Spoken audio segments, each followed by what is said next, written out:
আসসালামু আলাইকুম। কোটা আন্দোলন এটি নিয়ে এবারে মুখ খুলল ভারতের এক জনপ্রিয় ইউটিউবার ধ্রুব রাঠি। যারা তাকে চিনেন না, ধ্রুব রাঠি জন্মগ্রহণ করেন ভারতে, কিন্তু তিনি বড় হয়েছেন এবং পড়াশোনা করেছেন জার্মানি থেকে। ধ্রুব রাঠি কোটা আন্দোলন নিয়ে কি বলেছেন চলুন দেখানো যাক এই ভিডিওটিতে। देश भर के स्कूल्स और कॉलेजेस को शट डाउन कर दिया गया है और बांग्लादेश की सरकार ने मोबाइल इंटरनेट सर्विसेज को भी सस्पेंड कर दी। মুক্তিযোদ্ধাদের নাতিপুতিরাও পাবে না, তাহলে কি রাজাকারের নাতিপুতিরা পাবে? इस तरीके का लो लेवल आर्ग्यूमेंट एक प्रधानमंत्री को सूट नहीं करता। बांग्लादेश की प्रधानमंत्री शेख हसीना को अब प्रोटेस्टर्स डिक्टेटर करके भी पुकार रहे हैं। नमस्कार दोस्तों, पिछले महीने बांग्लादेश में भारी संख्या में स्टूडेंट सड़कों पर उतरे प्रोटेस्ट करने के लिए। शुरुआत में तो ये प्रोटेस्ट पीसफुल ही थे, लेकिन अब हालातों ने बड़ा खौफनाक और हिंसक मोड़ ले लिया है। बांग्लादेश में अब एक मिलिट्री कर्फ्यू डिक्लेयर कर दिया गया है। Troops on the streets, a strict curfew, a near blackout of communication. देश भर के स्कूल्स और कॉलेजेस को शट डाउन कर दिया गया है और बांग्लादेश की सरकार ने मोबाइल इंटरनेट सर्विसेज को भी सस्पेंड कर दिया। इन वायलेंट क्लैशेस में अब कम से कम 150 लोग मारे जा चुके हैं और हजारों जख्मी हैं। बांग्लादेश की प्रधानमंत्री शेख हसीना को अब प्रोटेस्टर्स डिक्टेटर करके भी पुकार रहे हैं। आखिर क्या कारण है इस सब के पीछे, आइए समझते हैं इस पूरी सिचुएशन को विस्तार से आज के इस वीडियो में।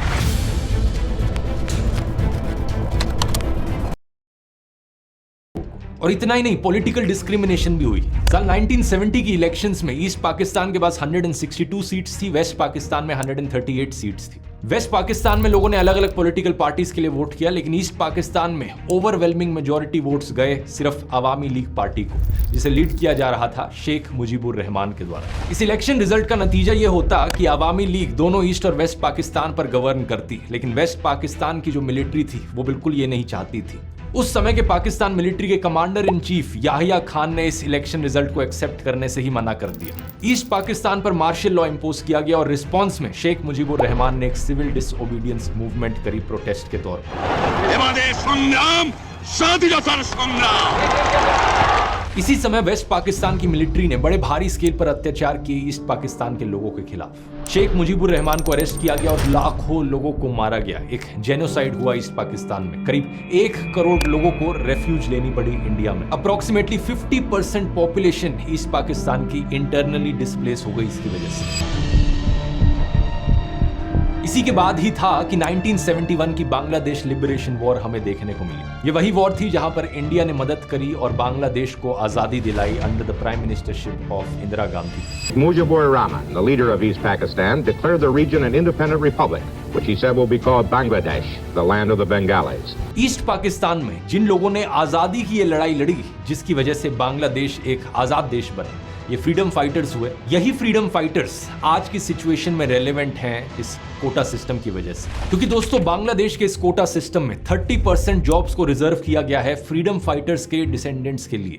इसके अलावा कुछ और रिजर्वेशंस हैं, जैसे कि 10% औरतों के लिए, 10% जिला कोटा है बैकवर्ड डिस्ट्रिक्ट्स के लिए, 5% रिजर्वेशन है एथनिक माइनॉरिटीज के लिए और 1% रिजर्वेशन है उन लोगों के लिए जिन्हें फिजिकल डिसेबिलिटीज हो। इन सभी नंबर्स को एडअप करोगे तो टोटल 56% रिजर्वेशन बनती है, लेकिन मेजॉरिटी शेयर 56% में से है ये 30% फ्रीडम फाइटर्स का कोटा। इस आर्टिकल को देखिए, ढाका यूनिवर्सिटी में पढ़ने वाले 3rd ईयर इंटरनेशनल रिलेशंस के एक स्टूडेंट फहीम फारूकी, जो कि एक प्रोटेस्टर भी हैं, इनका कहना है कि ये प्रोटेस्ट बेसिकली कोटा सिस्टम की रिफॉर्मेशन के लिए है। प्रोटेस्टर्स चाहते हैं कि एथनिक माइनॉरिटीज वाली रिजर्वेशन और फिजिकल डिसेबिलिटीज वाली रिजर्वेशन को छोड़कर बाकी सारी रिजर्वेशंस हटा दी जाए सरकार के द्वारा। यहां पर ये फ्रीडम फाइटर्स वाली रिजर्वेशन सबसे इंटरेस्टिंग है, क्योंकि इसकी शुरुआत साल 1972 में ही हो गई थी, आजादी मिलने के सिर्फ 1 साल बाद। इनकी मिनिस्ट्री ऑफ कैबिनेट सर्विसेज ने उस साल एक ऑर्डर इशू किया था कि फ्रीडम फाइटर्स के लिए एक कोटा होना चाहिए। जिन लोगों ने अपनी लाइफ को रिस्क पर डाला, जिन लोगों ने संघर्ष किया अपने देश को आजादी दिलाने के लिए, उन लोगों के लिए 30% नौकरियां रिजर्व की जाए। नोट करने वाली बात यह है कि यह चीज सिर्फ फ्रीडम फाइटर्स के लिए एप्लीकेबल थी।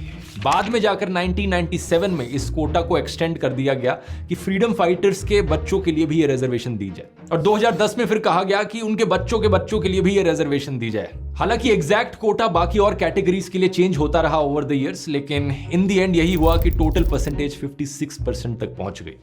কোটা আন্দোলন 2014 এবং 2018 সালেও কোটা আন্দোলন হয়েছিল, কিন্তু এবারে 2024 সালের 10 জুন এবারে সব থেকে বড় কোটা আন্দোলনটি হয় বাংলাদেশের ছাত্রদের মাধ্যমে।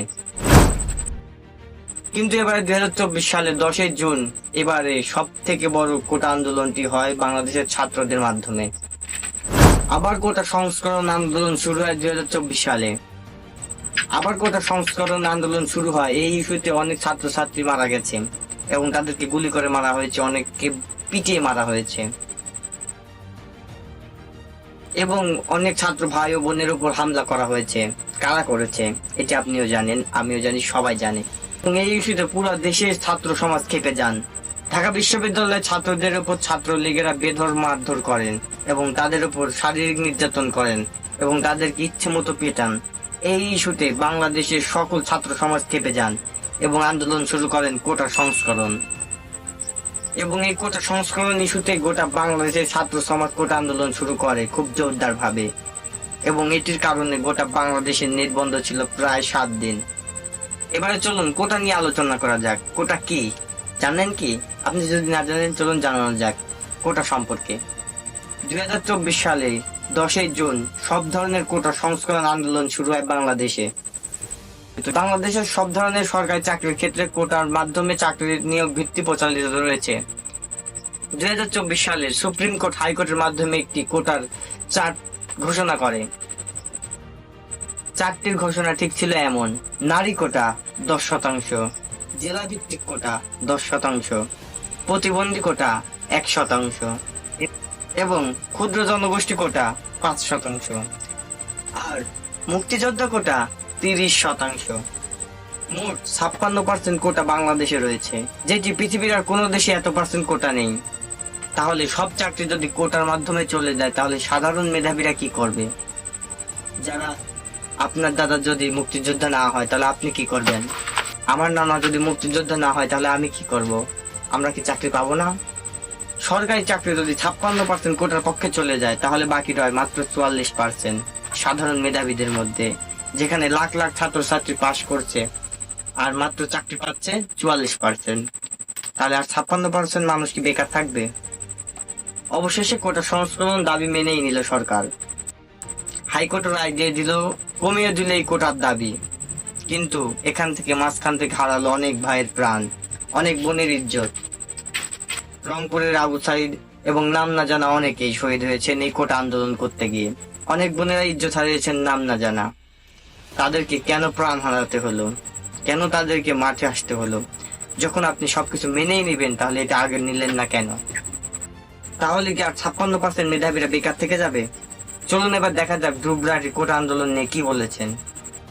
মুক্তিযোদ্ধাদের নাতিপুতিরাও পাবে না, তাহলে কি রাজাকারের নাতিপুতিরা পাবে? इस तरीके का लो लेवल आर्ग्यूमेंट एक प्रधानमंत्री को सूट नहीं करता।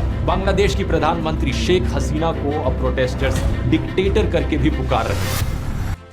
আমরা এমন একজনকে চেয়েছিলাম যিনি অনলাইনে কোনো ভয় ভীতি ছাড়া, দ্বিধাবন্ধ ছাড়া সকল সত্যতা তুলে ধরবে আপনাদের সামনে, আমাদের সামনে। আমরা এমনটাই আশা করেছিলাম ধ্রুব রাঠির কাছ থেকে এবং তিনি এটাই করে দেখিয়েছেন।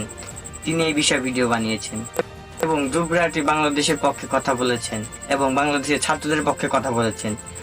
ভালো এবং খারাপ দুটো দিকই তুলে ধরেছেন এই ভিডিওটিতে। ভিডিওটি ভালো লাগলে আমাদের চ্যানেলটিকে সাবস্ক্রাইব করেন। দেখা হচ্ছে পরবর্তী ভিডিওতে। আল্লাহ হাফেজ।